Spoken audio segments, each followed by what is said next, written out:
ससुर हतल जाई के बथानी भसुरा के रहे एगो अलग फूटानी सास ससुर हतल जाई के बथानी भसुरा के रहे एगो अलग फूटानी के करा से भी पता कही करम कलछुल से दागल बा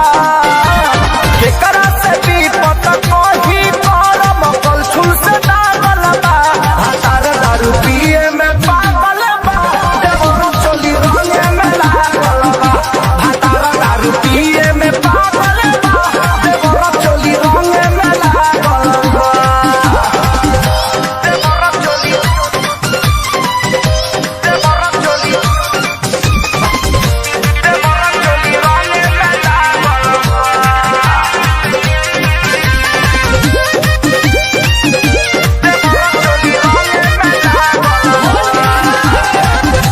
नैहर में देखले नहीं रही ऐसन खेला ससुरा में बाटे सखी बड़ी तेला बेला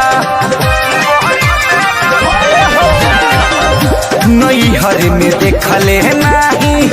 रही ऐसन खेला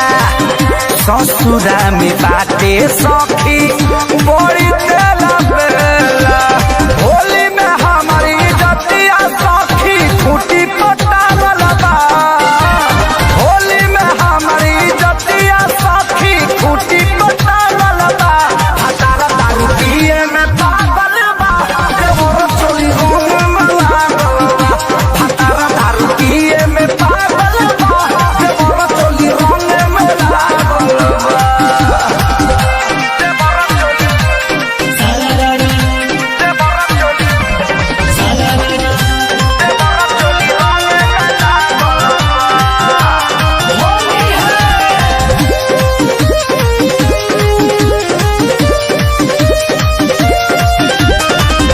कुछु ना बुझाला सखी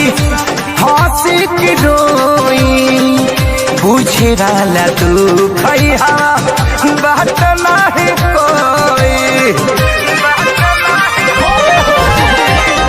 कुछु ना बुझाला सखी